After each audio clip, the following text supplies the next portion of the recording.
Oh, ahoy, marinheiros! Vocês estão ouvindo o Terra Vista, um podcast sobre world building. Ah, mas que papagaiada é essa? Vou explicar.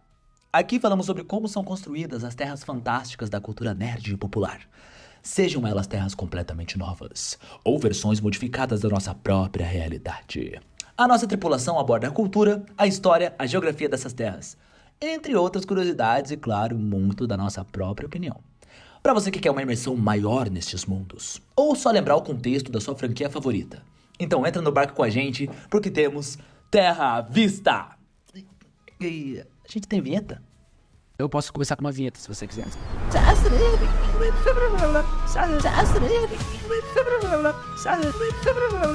Pronto. Olá, tripulantes, aqui é o Gabriel Lobo e eu estou pronto para passar meus conhecimentos não tão úteis, mas certamente interessantes para vocês. Olá pessoal, eu sou o Victor e eu vim trazer para vocês as curiosidades e detalhes mais obscuros dos mundos que visitaremos. Hello! Sou o Eberon Krause e, diferente deles, eu só tenho minha opinião, piadas infames, curiosidades e um pouco de conhecimento. Este episódio contém spoilers leves de Mad Max. Se é que você acredita em spoilers de 1979, medíocre. Minha vida desaparece. Minha visão escurece. Tudo o que resta são memórias. Lembro-me de uma época de caos, de sonhos arruinados, desta terra devastada. Acima de tudo, lembro-me do homem a quem chamávamos Max, o guerreiro da estrada. Para entender quem ele era, temos que voltar ao tempo, quando o mundo era movido pelo combustível negro e no deserto surgiam grandes cidades de tubos e aço.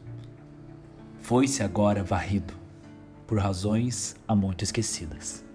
Duas poderosas tribos guerreiras entraram em guerra e desencadearam um incêndio que engolfou a todos. Sem combustível, eles não eram nada. Eles construíram uma casa de palha. De repente, suas máquinas estalaram e pararam. Os seus líderes falaram e falaram e falaram, mas nada conseguiu conter a avalanche. O mundo deles desmoronou. As cidades explodiram, um turbilhão de saques e uma tempestade de medo.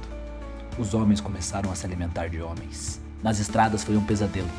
Somente aqueles com mobilidade suficiente para vasculhar e brutais o suficiente para saquear sobreviveram.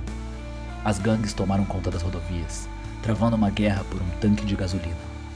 Bons homens corajosos foram espancados e esmagados. Homens como Max, que governavam as estradas em nome da lei. Que era um marido, um pai. E no rugir de um motor, ele perdeu tudo.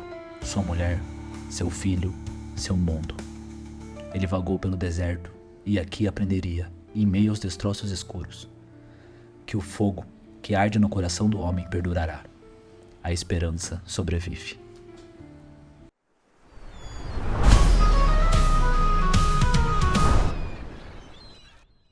Então pessoal, hoje a nossa embarcação se torna um veículo um pouco diferente. Um veículo sobre 4 rodas. Um Ford Falcon preto, possante para ser preciso, com um motor V8. Eu quero um guitarrista pendurado na proa do nosso barco agora. Calma lá que a gente ainda não chegou nesse ponto da história. Tá bom.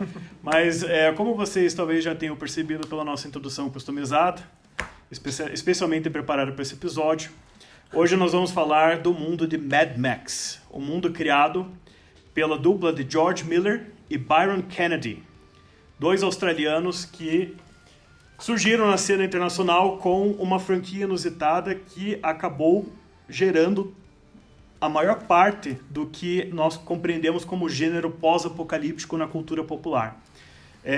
Principalmente na questão da inspiração visual. Bom, antes de começar a falar dos detalhes do mundo do Mad Max, é importante contextualizar como que surgiu o Mad Max. O Mad Max, muita gente vai estar mais familiarizado com os filmes recentes da Furiosa, que saiu agora em 2024, e o filme de 9 anos atrás, que não deixa de ser mais recente do que os outros, que é o Estrada da Fúria, de 2015. Né? Só que, na verdade, existe toda uma trilogia de filmes que antecede o Estrada da Fúria, e que provavelmente, se você tem entre 20 e 30 anos, ou menos que isso, você provavelmente nunca ouviu falar, ou não assistiu, né? O primeiro filme é de 1979. Então a gente está falando aqui do final da década de 70 e a gente tem um contexto histórico bastante específico, né? Mas vamos lá, Vitor. Começa falando então desse filme e daí a gente vai pontuando. Contexto histórico, a gente não pode deixar de lembrar que o filme de 79 tinha um orçamento, como o Victor pontuou, de 2 Coca-Colas e uma pizza. 2 pizzas médias e uma coca. Olha só. Então, vamos começar pelo primeiro filme. Para quem não sabe, o criador do Mad Max, o principal, o nome que as pessoas mais lembram hoje em dia é o George Miller. Ele, assim como o George Lucas, é um dos mais notórios diretores que foram capazes de criar um mundo fictício a partir do cinema, ou seja, sem adaptar uma obra literária ou um quadrinho ou outra coisa que antecedeu. É um universo que o cara criou mesmo para as telas e que tudo que veio depois derivou dos filmes. Os filmes foram a origem mesmo desse mundo. Bom, o George Miller, a formação original dele é de médico. E a ideia de fazer o primeiro filme veio da convivência dele com acidentes de trânsito, com pacientes que haviam sofrido acidentes de trânsito. E ele começou a observar que os médicos veteranos que tratavam de pacientes nessa situação, aos poucos, com o passar dos anos, iam se dessensibilizando com relação às vítimas. Eles iam perdendo a empatia e como um mecanismo psicológico de autodefesa, iam se tornando pessoas mais amargas, porque não podiam, de outra forma, lidar com o sofrimento alheio que eles testemunhavam todo dia. Toma essa crítica social aí. Então, o George Miller já baseou a ideia do primeiro filme nessa experiência chocante que ele teve como médico, né? O Byron Kennedy, então, se juntou com eles e eles decidiram fazer um filme que abordasse, de certa forma, mas de uma maneira meio, assim, exploratória, naquela vibe de filmes dos anos 80, final da década de 70, de mostrar a violência como algo divertido. Eles gostavam de fazer isso, né? Fazer um filme meio tarantinesco, assim, a partir do conhecimento que eles tinham de acidentes de trânsito, né? Então, só que o filme originalmente, o primeiro filme, que se chama só Mad Max, não tem nenhum subtítulo, ele nem era para ser um filme pós-apocalíptico. A intenção original do Kennedy e do Miller era fazer um filme, uma história de um jornalista que era responsável por reportar acidentes de trânsito e, pela sua profissão, começava a se dessensibilizar com as vítimas e a perder a humanidade dele e a enlouquecer, né? Só que o que aconteceu? Eles começaram a perceber, eles estavam com um orçamento muito limitado para fazer esse filme. É um filme indie, tá? O resultado final acabou sendo um filme indie também, praticamente indie, teve algum subsídio ali, mas é um filme que eu gosto de falar que foi feito com um orçamento de 2 pizzas médias e uma Coca-Cola. E então, eles perceberam o seguinte: se eles fossem fazer uma história de um jornalista, eles não poderiam fazer, eles teriam que fazer numa cidade grande, como Melbourne, que é uma das maiores cidades da Austrália, né? O problema de fazer um filme numa cidade grande é que você precisa de muito dinheiro para poder paralisar setores e ruas completas da cidade para você poder filmar lá. E você vai precisar de muitos atores de fundo para dar a sensação de uma cidade viva, né? Muitos figurantes. Então eles simplesmente não tinham orçamento para isso. Então aos poucos eles foram mudando. Vamos fazer o seguinte: em vez de fazer a história de um jornalista, vamos fazer de um policial rodoviário. Porque o policial rodoviário vai estar numa estrada, né? E as estradas australianas são mais desertas, menos custo, menos gente, e é mais fácil de filmar. Então começou aí a se mudar a ideia original do filme. Neste momento, não existia ainda um conceito para o mundo que ia se tornar o mundo do Mad Max. E a gente vê que o Mad Max ele começa ali na Austrália, uma região inusitada, acho que para a maioria das pessoas que está acostumada com a ambientação dos Estados Unidos. Oi, né? mate! Mas tem alguns elementos interessantes, apesar de que eles não forçam isso ao longo, né, da construção da franquia. Mas, como você falou, as estradas elas são longas e desertas. A gente lembra que a Austrália também é um país muito grande, né? Salvo engano, o 6º maior território do mundo, né, entre os países. E um elemento que depois viria a se tornar uma característica muito marcante da franquia é a grande presença de desertos. Isso. Se você somar a extensão territorial dos desertos da Austrália, é a terceira maior do mundo, perdendo para o deserto ártico e para o Saara. Tomem esse conhecimento aí. E um ponto altíssimo de ser feito em 79 é que os carros naquela época, e isso é uma opinião minha, mas se você tiver uma opinião diferente dessa, você tá errado. Os carros eram muito legais naquela época. Mais legais do que hoje. Imagina hoje um Mad Max feito com os carrinhos populares. Olha, eu vou dizer uma coisa, não é opinião, tá? É fato. Não tem discussão isso. Contra fatos são argumentos. É isso. Não, mas de fato, de todos os filmes, o primeiro é o mais australiano. O que aconteceu? Porque como é que uma história que era para ser de um jornalista acabou virando uma história de um futuro distópico de policiais fictícios, bizarros e meio doidos da cabeça? Bom, aconteceu o seguinte, o George Miller e o Byron Kennedy começaram a colecionar recortes de reportagens de acidentes de trânsito que eles liam dos jornais de medicina e dos jornais tradicionais deles, né? Porque eles queriam tirar a inspiração desses acidentes, uma inspiração meio macabra, para fazer as cenas de ação do filme, né? Acontece que quando eles começaram a ficar tão chocados com o que eles estavam lendo, que eles pensaram, cara, isso aqui até pode ser real, a gente pode estar tirando de fontes verdadeiras. Mas se a gente colocar tudo isso aqui em um filme de 2 horas, isso aqui não vai ser crível para a audiência que não está acostumada a ver tanto acidente terrível assim. Então, o que eles decidiram? Vamos ambientar isso aqui num futuro distópico, né? E dizer que tem tanto acidente, os acidentes são tão brutais, justamente porque o mundo tá ferrado. E vamos colocar um monte de boneco na hora de fazer os acidentes de carro. É muito interessante ver o jogo de câmera que eles fazem quando o acidente acontece. Assim, são vários cortes feitos até a batida, e quando é feita a batida é um corte totalmente diferente. Eu adoro aquele corte do olho estalando, explodindo pra fora do rosto. Mas daí você deu um spoiler do final do filme. Brincadeira, não existe spoiler de 1979, né, pessoal? Mas, nossa, é muito legal ver aqueles bonecos, claramente um boneco de pano voando, assim, é interessantíssimo. O shot que o Gabriel mencionou é um dos shots mais icônicos de Mad Max. Eu, pessoalmente, só vi isso em Mad Max. Pode ser que tenha algo mais antigo que tenha feito primeiro. Mas vocês vão ver, qualquer filme que vocês assistam Mad Max, inclusive os mais recentes, vai ter pelo menos um shot de alguém que sofreu um acidente de trânsito que rapidamente corta pro rosto do motorista e os olhos dele saltando na cara, assim, um negócio cômico de tão ridículo que é, né? Mas não deixa de ser icônico, é uma coisa que lembra bastante, né? A outra coisa que você vai ver, uma outra tendência que você vai ver nos filmes do George Miller é os carrinhos andando com fast forward. Quando você vê os carros acelerando, dá pra ver obviamente, que a imagem foi acelerada, mas isso perdura, inclusive, nos filmes mais recentes. Eles fazem isso, mas eles fazem isso para manter aquele elemento icônico, para dizer, não, isso aqui é tudo Mad Max, isso aqui faz parte, essa é a nossa tradição cinemática. Mas, enfim, então, como os acidentes que estavam inspirando o filme eram muito, assim, chocantes, era algo que a maioria da audiência não teria noção que ocorre, né? Para deixar a coisa toda mais crível, eles decidiram, vamos fazer o seguinte, vamos ambientar o nosso primeiro filme num futuro distópico. Não vamos dar muitos detalhes, vamos só dizer que é daqui a alguns anos no futuro. E é exatamente essa a frase que abre o primeiro filme, daqui a alguns anos, né? E se você for dar uma analisada nas obras que saem ali entre as décadas de 70 e de 80, você vê que tem uma influência muito grande de um pensamento apocalíptico, né, que está predominando e está gerando essas obras distópicas. O que acontece, né? Pelo menos como eu vejo essa situação.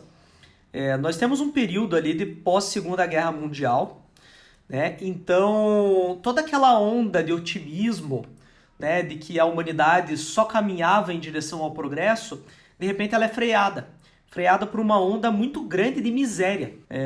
E a gente imediatamente entra num contexto de Guerra Fria, de tensão nuclear, de tensão de violência, e nós temos algumas crises econômicas que acompanham, crise no setor de combustíveis, né? E todas essas coisas elas estão permeando o imaginário do pessoal ali naquela época. Não é à toa que surgiram muitas correntes do pensamento humano, na sociologia e na filosofia, né, que pensam na escassez dos recursos naturais. E a gente vai ver a escassez dos recursos naturais muito presente na obra do Mad Max. Eu diria que é o tema principal ali, né? Eu acho que além da gente tá falando de perseguição, de deserto, de pós-apocalíptico e tudo mais, é justamente a falta dessas commodities, a falta desses recursos que faz com que os filmes sejam o que eles são, né? Exatamente. E digo mais, o George Miller se inspirou numa experiência que ele testemunhou na cidade de Melbourne, na Austrália, com uma crise de combustíveis fósseis, especificamente gasolina e esses combustíveis para transporte, que assolou a Austrália no ano de 1973 como resultado de crise no Oriente Médio, né, que é da onde vem a maior parte do petróleo do mundo. Então, o que aconteceu foi, de acordo com George Miller, em 1973 ele testemunhou algo chocante. Ele viu que os preços da gasolina estavam disparando, as pessoas estavam ficando cada vez mais agressivas com relação à escassez de combustível, né? E chegou num ponto até que ele testemunhou dezenas, centenas de carros parados na rua e pessoas raivosas brigando por conta da escassez. E assim, eu não sou lá o melhor estudante de geopolítica, eu não vou poder dizer para vocês quais foram os detalhes geopolíticos exatos por trás desse evento, mas de acordo com o relato de George Miller, ele diz que a Austrália ficou com muito pouco combustível e demorou apenas 10 dias para que disparassem o primeiro tiro. E ele coloca sempre a pergunta, imagina se fosse um lugar menos civilizado que Melbourne, que ele considera uma cidade amena, uma cidade de pessoas tranquilas, né? Então, é isso que é daí que veio a principal inspiração pro cenário distópico em que se passa o primeiro filme do Mad Max. Mas veja, são inspirações muito ligadas à experiência pessoal do diretor, né, do George Miller, e do Byron Kennedy também, que naquela época fazia dupla com ele, né? Mas não tem muita coisa escrita no cenário fictício, ou seja, ele não passou muito tempo escrevendo nesse momento as origens desse mundo fictício. Ele se baseou mais no que ele testemunha na vida real. Pensou, isso poderia acontecer, seria plausível, né? É uma visão pessimista, mas que poderia se realizar. Então, o mundo do Mad Max se insere nesse contexto de um futuro daqui a alguns anos, né, onde há uma extrema escassez de combustível. Mas eu acho que justamente porque a gente está tratando, nesse caso, de um mundo que não foi completamente criado pelo escritor, né, mas ao invés disso um mundo que parte com o nosso como pressuposto, né, para continuar ali a sua história, que a gente pode levar em consideração esse contexto histórico real que a gente tem. E tem um intercâmbio muito interessante até dentro do próprio Mad Max sobre cultura e memória coletiva, né, e o individual. Né? Então, apesar de que, né, parte de uma experiência individual do George Miller, mas a gente sabe que havia esse contexto social e, de certa forma, econômico, geopolítico, em que as pessoas passaram a se preocupar com o ambiente. Eles começaram a entender que os recursos que nós temos aqui na Terra podem não ser infinitos, que era uma presunção que eles levavam muito a sério até então.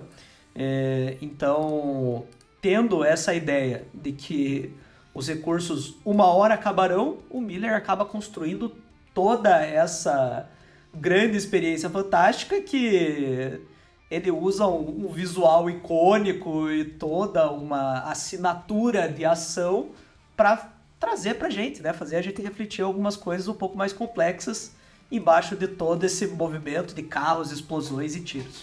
Exato, acho que o Victor vai apresentar um pouco mais sobre isso daqui a pouco, mas é bom dizer também que no primeiro filme, sobre a escassez do tal do combustível negro, né, como eles falam tão acertadamente, né, tão certeiramente no segundo filme, o tal do combustível negro, aparece apenas uma cena no primeiro filme que eles estão, como é que fala? Eles estão assaltando, roubando ali aquele caminhão-pipa de gasolina, assim, é uma cena muito boa, dá pra ver que não tem cortes ali, os dublês ali mandaram muito bem. Mas enfim, é a única cena que mostra e não fica explícito, né, essa falta de... E depois vira uma marca da franquia. Exatamente. Então, vamos entrar então no filme. O primeiro filme é o meu favorito pessoal. Já entrando no contexto da história, ele é o meu favorito porque ele está muito próximo do nosso mundo.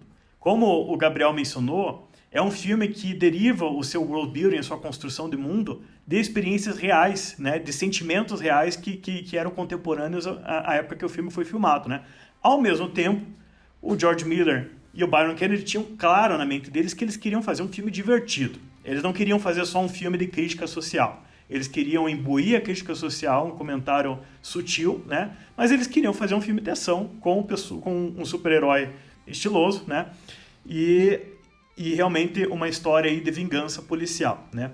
Antes de entrar nos detalhes do mundo, do primeiro filme, do mundo fictício, agora não só nas inspirações do mundo real, mas no mundo fictício mesmo, eu gostaria de fazer um alerta para vocês. A gente está entrando nesses 3 filmes originais.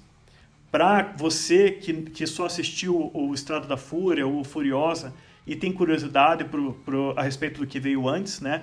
E para você que eventualmente pode ter interesse em assistir e não decidiu ainda se vale a pena, se tem alguma coisa que vai te interessar, né? Eu vou fazer um aviso. O primeiro filme, como eu falei, é um filme independente. Ele é rústico. Ele tem atores simples, um roteiro simples e você vai notar. Se você sente que não tem uma boa tolerância para assistir, então, um filme desse padrão, não se sinta, não tenha medo de pular esse direto para o segundo. Ao invés disso, escute Terra Vista Podcast. Aqui nós vamos dizer exatamente o que você precisa saber sobre o primeiro filme. Então, Toma esse merchan. Exatamente, é para isso que a gente está aqui. Se você não quer assistir, não se preocupe, você está escutando esse episódio, você vai saber o que você precisa saber do primeiro filme. Aí, ó. E é por isso que o primeiro filme é o único que eu vou entrar em spoilers detalhados. Os outros eu vou citar alguns pontos do roteiro, mas eu vou deixar espaço suficiente para que você explore por conta própria se você optar, né? Então, o primeiro filme, ele se passa em alguns anos no futuro. O que isso significa? O filme foi lançado em 1979, né? Então você presume que alguns anos a partir de 1979 serão no início ou até a metade da década de 80. Então, vamos comentar os detalhes do mundo fictício do primeiro filme do Mad Max. Já falamos das inspirações do mundo real, então vamos entrar no mundo conforme ele está no filme.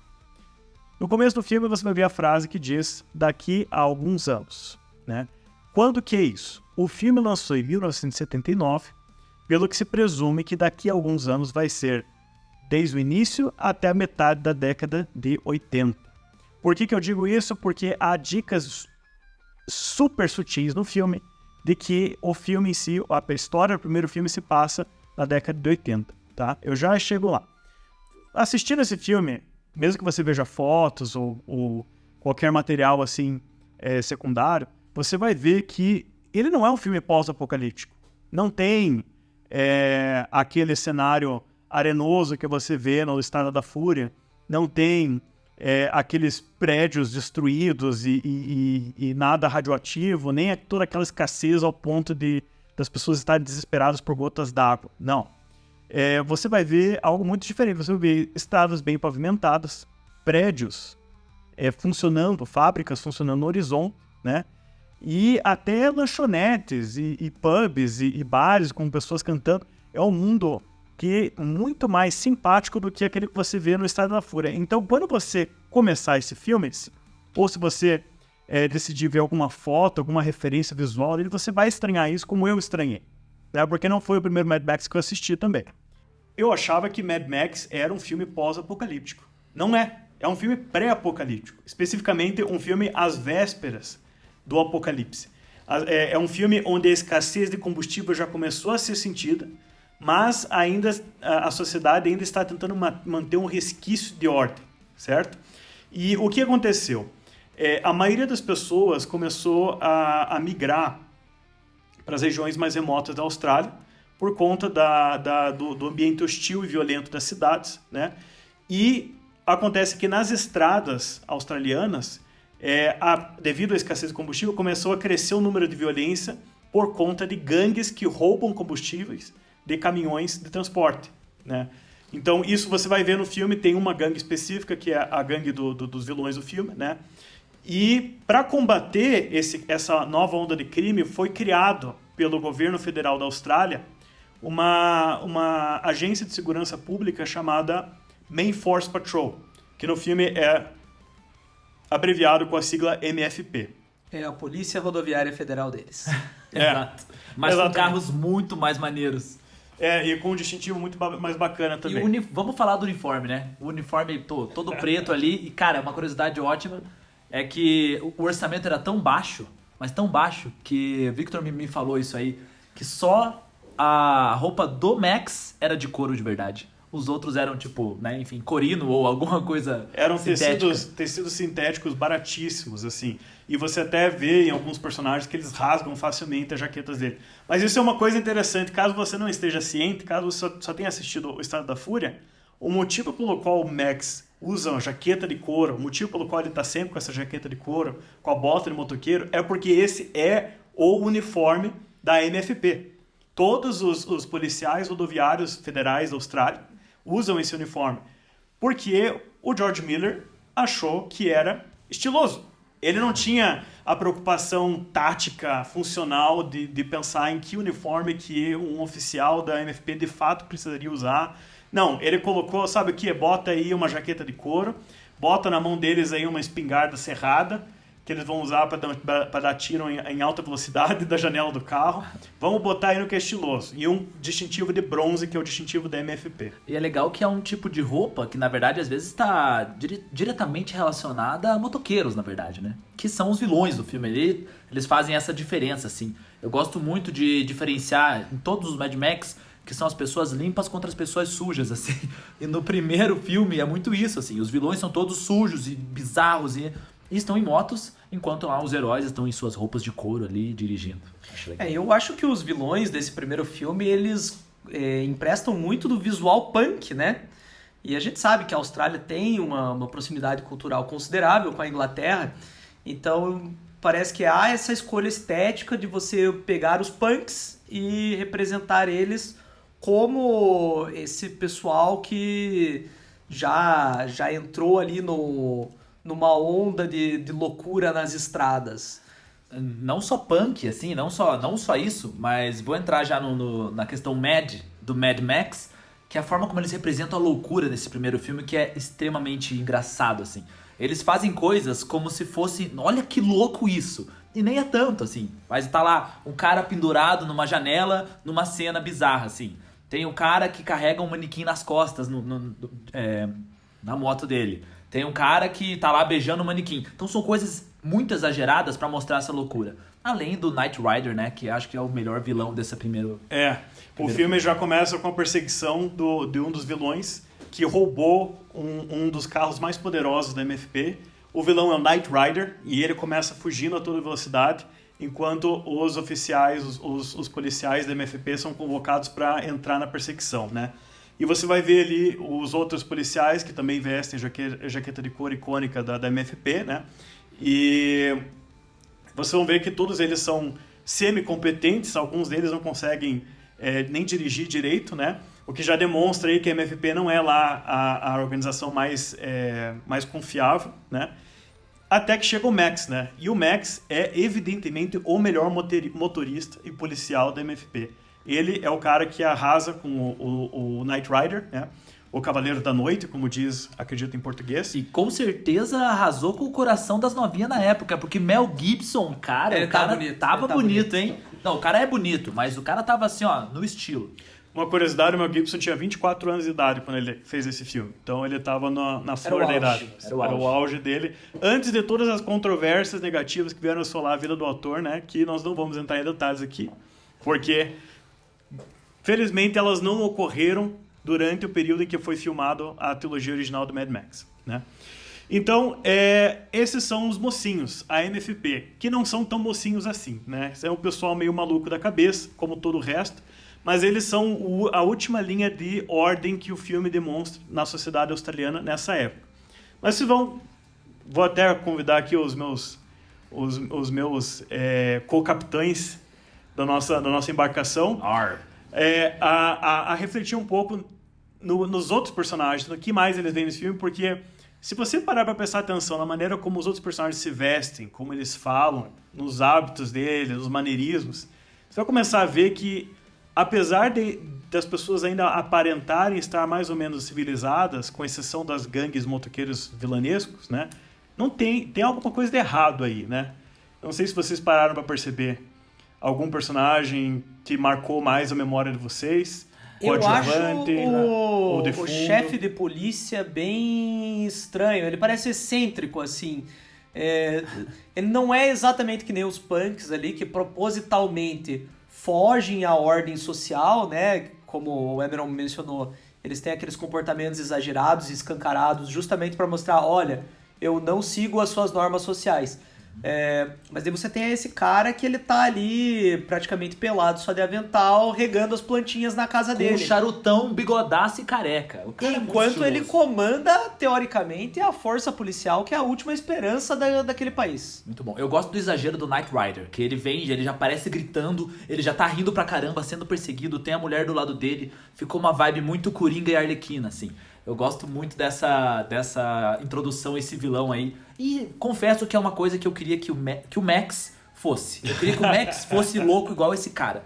Mas o Max, eu acho que não combina. O Mas Max, então. o Max se prova aquele herói que, sabe, ele não tá nem aí, assim, ele fica serião, ele fica calmo, de acordo com, né? A loucura do Max é mais complexa e mais sutil. Mas nós vamos entrar lá. É verdade, é verdade. Sempre essa.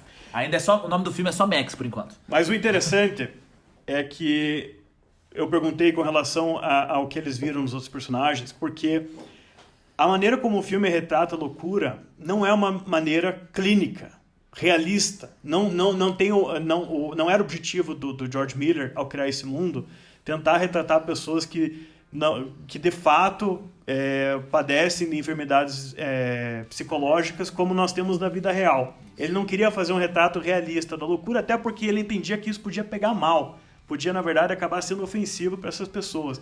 Então ele não queria colocar ali esquizofrênicos e pessoas que têm dependência química. Não aparece uma droga sequer no filme. E de forma muito acertada, ele coloca, na verdade, um dos personagens falando que ele é doente.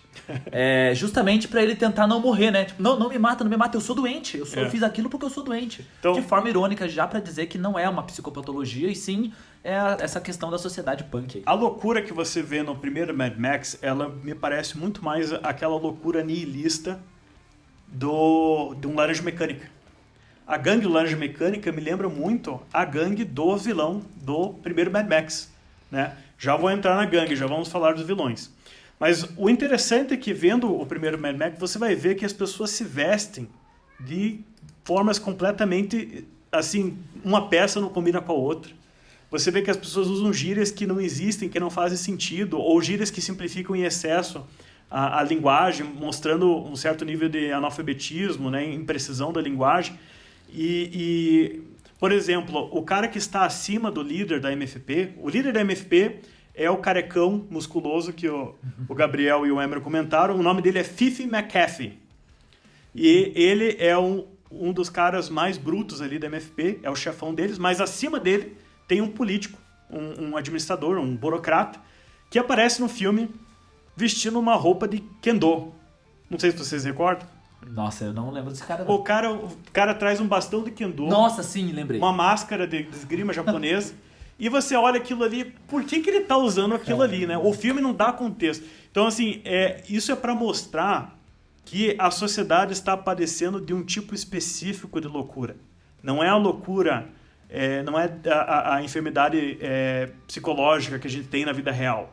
É uma loucura nihilista, uma loucura psicológica. As pessoas estão perdendo a esperança e perdendo o senso de ordem nas suas vidas. E com a falta de senso de ordem, elas começam a se vestir de formas bizarras. A própria casa do Max, a decoração da casa do Max não tem pé nem cabeça, tem um monte de coisa jogada.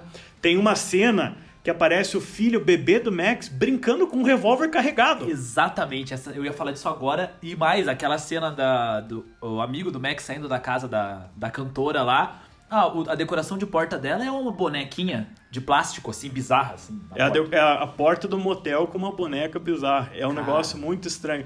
E assim, você vê que nem a cena que mostra o filho do Max brincando com o revólver, enquanto os dois estão ali do lado, sem se importar, mostra que até eles estão padecendo de um certo niilismo, assim, uma falta de apreço pela vida, inclusive do próprio filho, né? É aquela coisa, né? O mundo vai acabar mesmo, então vamos saquear, vamos fazer o que quiser, não se importar com ninguém. Então, essa loucura desse mundo não é uma loucura clínica, é uma loucura filosófica. É uma loucura que as pessoas estão perdendo o senso de ordem mesmo, os padrões do que deve ser feito, de como as coisas devem ser organizadas, né? E o Max, ele é um herói, é um dos últimos heróis que representa o oposto disso, apesar de que ele mesmo começa a mostrar evidências de que ele está sucumbindo à loucura ao redor dele. Então, assim, o Fife McAfee, que é o líder da MFP, ele sabe que ele não pode perder o Max. O Max está se tornando um símbolo de inspiração para os outros oficiais da MFP. E só que o Max, por outro lado, ele está sentindo a humanidade dele drenar. Ele está se dessensibilizando de tanta morte e violência que ele está testemunhando, e isso está afetando o relacionamento dele com a família, né? Ele está tendo pesadelos, né? E chega num ponto em que o amigo dele, o melhor amigo dele, que é o Goose, é o Jim Goose, né? Que é um sujeito que, ao contrário de todo mundo no filme, tem um grande apreço pela vida, é o cara que quer viver, quer aproveitar, quer viver perigosamente, não está nem aí se o mundo está perigoso e depressivo, ele quer viver a vida ao máximo, né?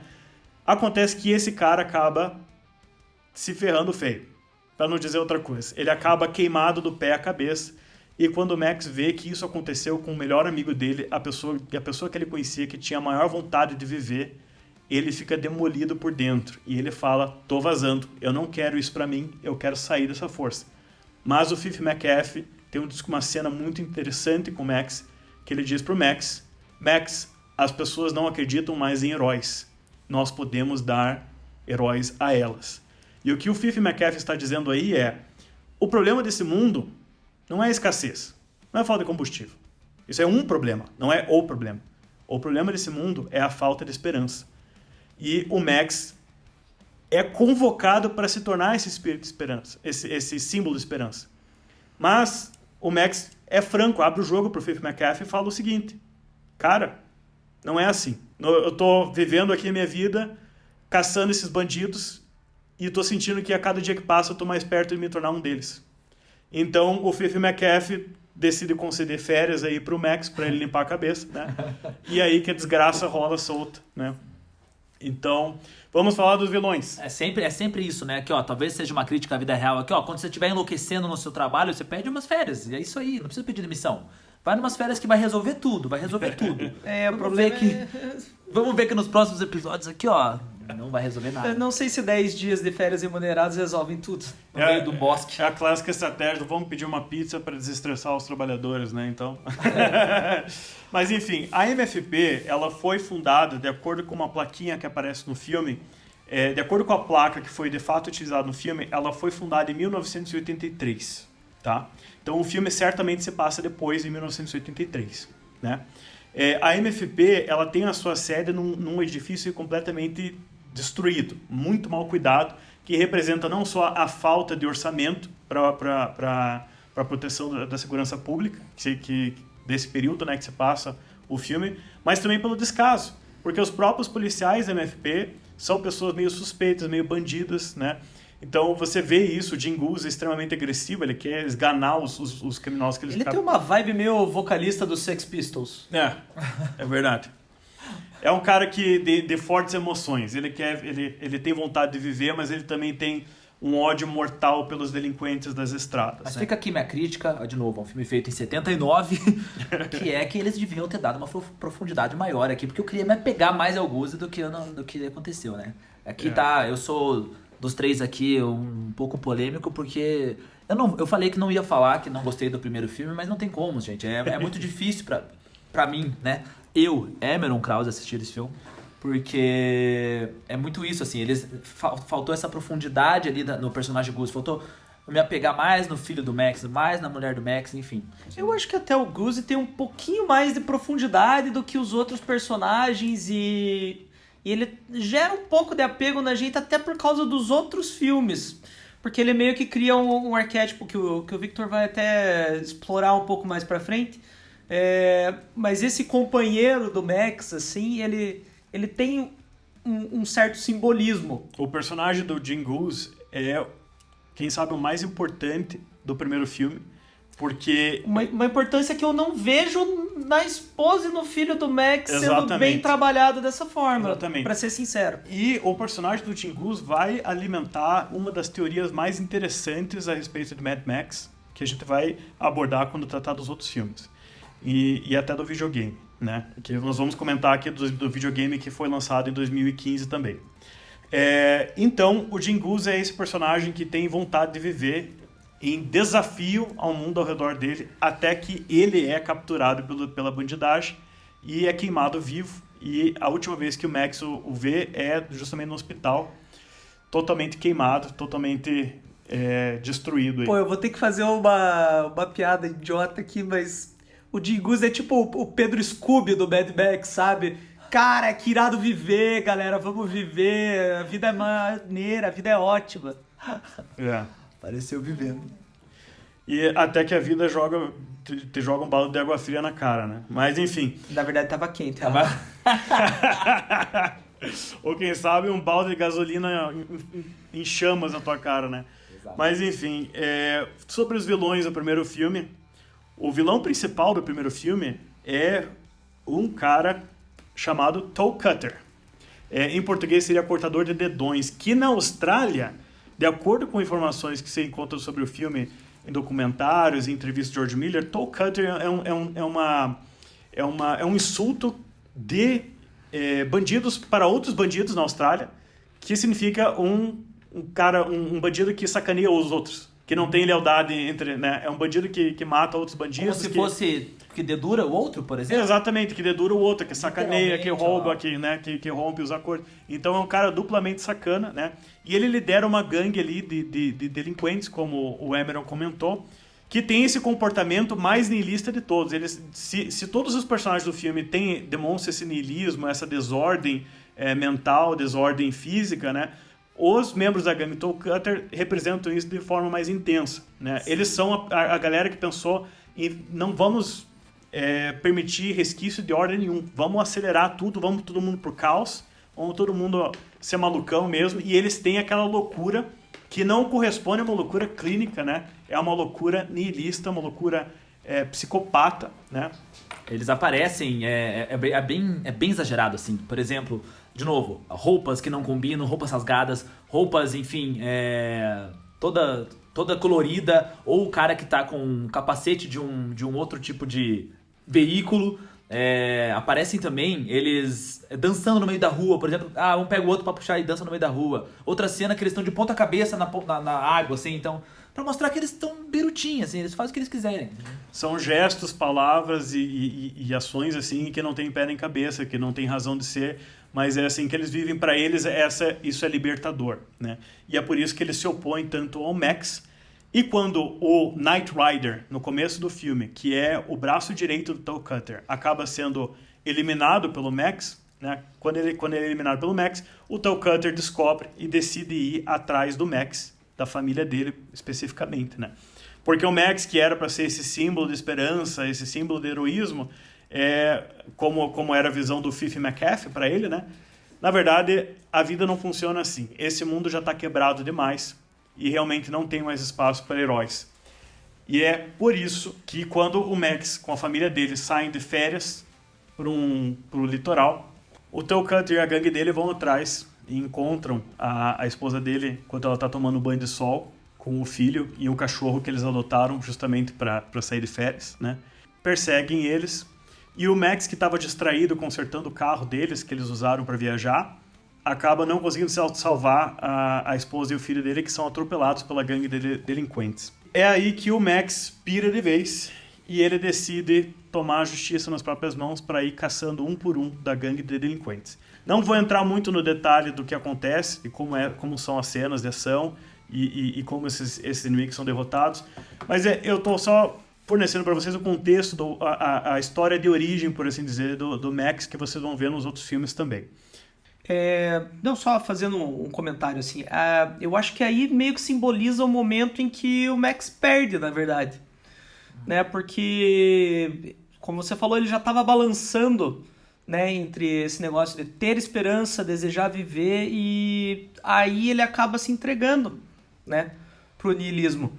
Então, o Max tem a vingança dele, né, é meio que um tema recorrente, ele sempre consegue, né, resolver no final, se vingar, mas isso não dá esperança para ele. Não. Efetivamente, o Max se perdeu pro niilismo e se tornou... Mad Max.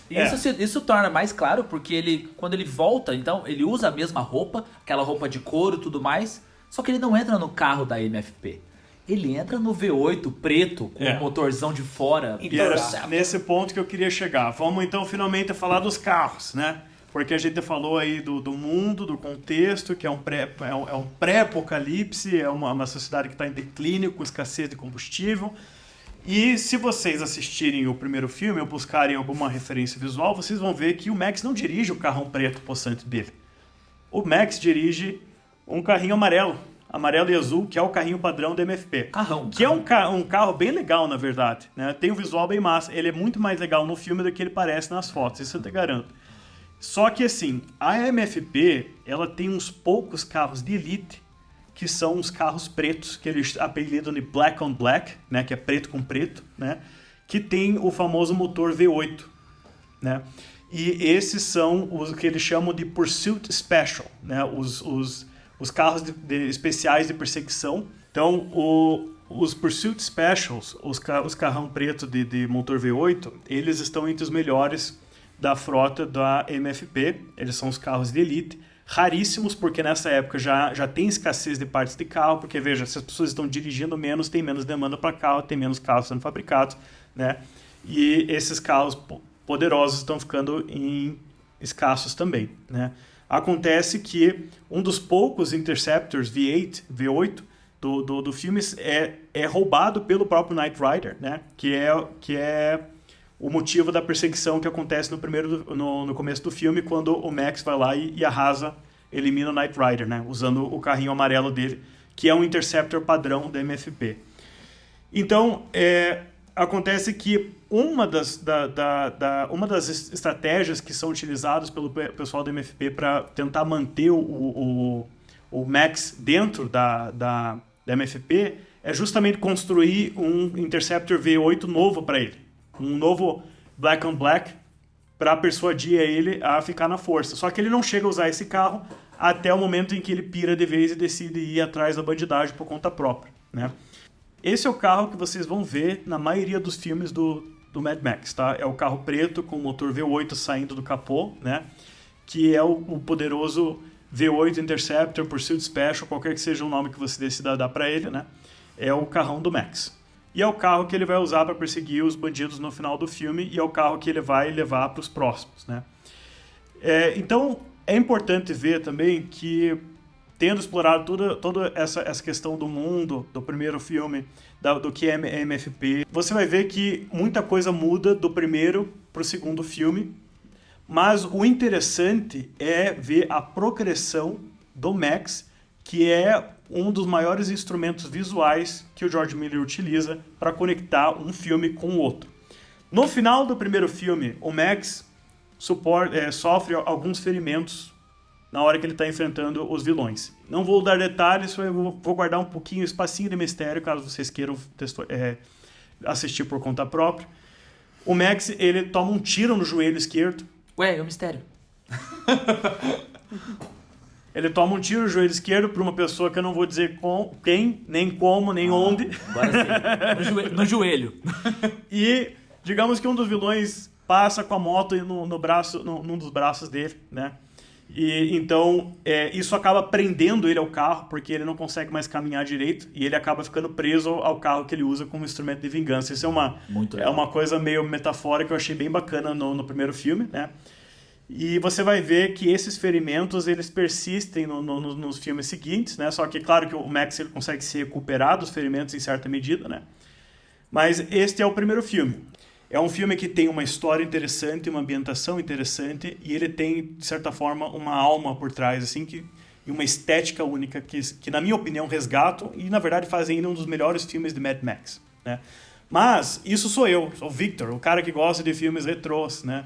que gosta dessa parada mais clássica, mais antiga. E uma das propostas desse podcast é justamente ver como é que são as diferentes perspectivas aqui da gente, né?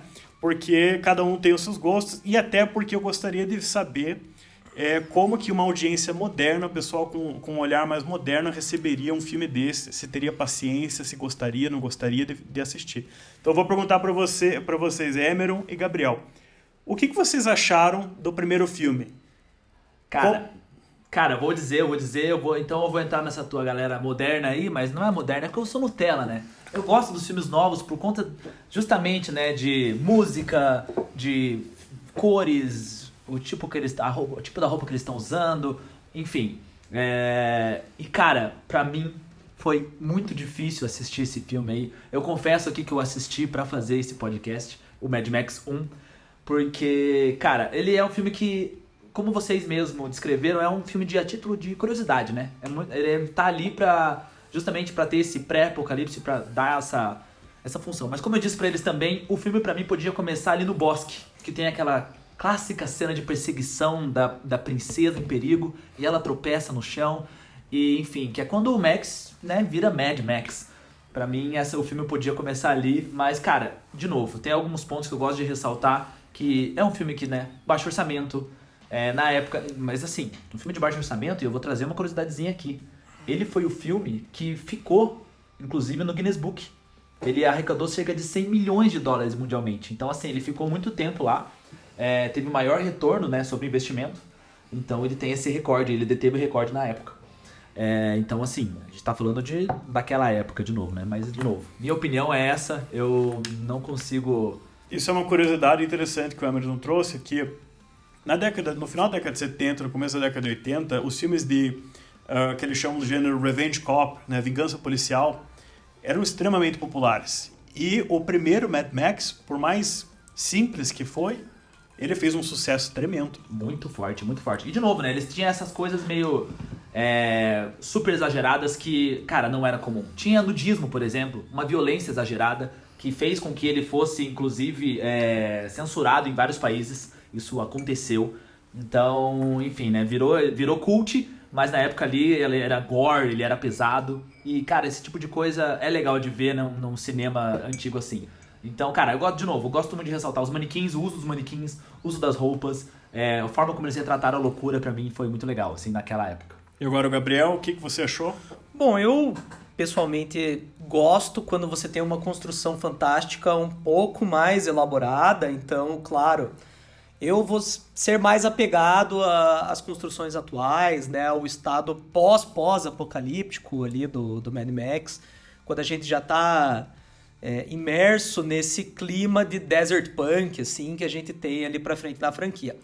Mas, cara, pensando assim no contexto ali da história e puxando um pouco a sardinha pro nosso lado, eu acho que quando você entende, né, o mundo que a gente tinha naquela época, você vê que a obra ela é muito inteligente e ela faz muita coisa com pouco recurso, né? Então você tem uma preocupação assim que é muito bem retratada no filme, né? E o personagem do Max faz muito mais sentido quando você assiste esse primeiro filme, por mais que seja difícil. Exato. E assim como foi difícil pro Emeron, foi difícil para mim também, né? Porque a gente tá acostumado com um determinado ritmo que as narrativas têm hoje em dia, a gente tá acostumado com um certo estímulo visual, mas o filme tá ali, tem muita coisa boa para você absorver dele, né? E em especial eu acho interessante que mais para frente a franquia consolida uma noção de que o tempo não é tão linear assim, de que o Max ele não é um personagem que você consegue rastrear ao longo do tempo, que ele meio que se torna uma lenda, né? Uma figura quase mítica. Então você vai falar muito sobre como as histórias se difundem, né? Até com certa tradição na oralidade, né? E, pô, esse é o ponto inicial, assim, eu tenho a impressão que quando eu tô vendo o primeiro filme eu tô vendo a realidade, o que aconteceu, E daí, nos outros filmes, eu já não sei, já é a figura mítica do Max. Pode ter acontecido, pode não ter acontecido, pode ter sido exatamente daquele jeito ou não, né? E eu gosto dessa perspectiva. Eu acho que ele responde a pergunta do o filme é Matt. interessante por causa disso. É muito interessante que o Gabriel tenha trazido essa questão da história do Max como uma lenda, como o Max como uma figura mística, porque nos próximos filmes, essa foi exatamente a ideia que o George Miller quis trazer para o personagem. Ele percebeu, com a recepção extremamente positiva do primeiro filme, que o personagem do Max assumiu diferentes arquétipos em vários países. O sucesso estrondoso do primeiro filme no Japão, né, fez com que o George Miller percebesse que lá o Max estava sendo comparado com os heróis dos filmes das antigas de samurai. Que legal. Daquele Yojimbo, sabe? Aquele Ronin solitário. Sashi. Exatamente. E na França, onde eles são grandes apreciadores do gênero de espaguete, dos faroeste espaguete, que é um faroeste feito na França, onde os caras adoram faroeste filmado na Itália sobre histórias americanas, né? A França, o Max foi comparado com pistoleiros de faroeste, né? E nos Estados Unidos também assumiu, de certa forma, essa imagem, apesar de que nos Estados Unidos já tinha a imagem do policial vingativo, que já estava bem na cultura, bem disseminado, né? Mas, assim, ele percebeu que esse personagem tinha uma elasticidade muito grande no imaginário popular, justamente porque ele havia ambientado esse personagem num futuro distópico que está desconectado. Embora seja claramente australiano, está distante o suficiente no futuro para que seja assim, equiparado com a experiência de vários países. E em vez de armas, a gente tá usando carros e os duelos acontecem quase como um faroeste mesmo, um carro de frente pro outro ali, só falta um deles falar que essa rua é muito pequena para nós dois. E é isso que acontece. E, inclusive, pegando o gancho aí do que o Victor falou, a gente vai começar a falar dos outros filmes, e daí, nos próximos filmes, a noção geográfica já se perde muito consideravelmente. A gente já não tem mais aquela impressão clara de que aqui é a Austrália. A gente passa a ter a impressão de aqui é deserto, ali do lado é deserto, ali pra frente também é deserto. Aqui atrás é deserto. Isso, eu tô assistindo Duna, parece que a gente tá assistindo Duna.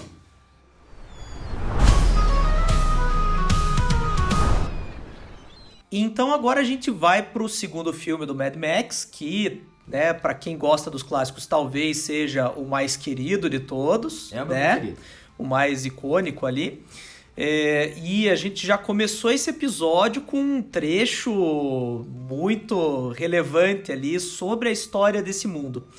E eu gostaria de apontar o seguinte: a gente tem logo de cara um contexto geopolítico que fala sobre guerra. Então eles falam que veio a guerra pelos combustíveis. E, mundo real total isso. A gente sabe as guerras que ocorreram, né, por causa dos combustíveis entre os Estados Unidos e diversos outros, né, países no Oriente Médio, por exemplo, sem contar diversas movimentações, né, políticas e econômicas atrás deste recurso. Mas aqui a gente tem um contexto um pouco mais drástico, né? As pessoas chegaram às vias de fato para tomar esse recurso. E é no 2 que fica muito claro isso. De novo, no filme 1 não fica claro, mas no filme 2 fica explícito. E eles falam que logo em seguida vieram também as guerras pela água. E é uma coisa que, né, é remota, mas bate a nossa porta hoje em dia. A gente começa a pensar nessa possibilidade. Principalmente falando de Brasil, a gente sabe que nós temos talvez a maior reserva mundial de água potável, tá aqui, né? E a gente às vezes pensa, né, num futuro distópico, será? E mesmo assim tem bairros né, dia sim, dia não tem água, né? Mas a gente pensa, né? Será que não vão vir atrás da gente em algum momento? Acontece que ali no mundo do Mad Max aconteceu. Ele fala claramente ali naquele texto introdutório, né? Naquele monólogo, que duas potências, duas tribos, né? Ele fala duas tribos, mas a gente pode imaginar como dois países, né? Ou duas coalizões de países também. Entraram efetivamente em combate. E daí geraram um mundo apocalíptico e desértico que nós temos em Mad Max Road Warrior. Vamos lá, Victor. Então, vamos logo pro Road Warrior. Assim, O título em português é assim, Mad Max 2, A Caçada Continua. Que aqui no Brasil nós temos um talento excepcional de fazer títulos traduzidos horrendos, que tiram todo o espírito do título original, e eu não tenho escrúpulos de falar isso porque eu odeio essas traduções, porque a tradução, o termo original, que é Road Warrior, em inglês, é o guerreiro da estrada. Também fica estranho em português, mas fica muito melhor. Né? Com certeza. Então, esse é o subtítulo do segundo filme, O Guerreiro da Estrada. É que parece que tem uma normativa que diz que toda sequência vai ter um contra-ataca, continua, volta, retorna. Exato. Parece que Pois é. sempre tem que ir pra esse Mas é lado. que quando eu escuto isso, parece automaticamente que vai começar o desenho do Pica-Pau. É isso que eu penso. A caçada A continua. caçada continua. Mas enfim, o segundo Mad Max. Pra quem assistiu o primeiro, vai entrar no segundo, vai sentir um choque. É uma mudança de tom, assim, surpreendente. O primeiro já era um futuro distópico, né?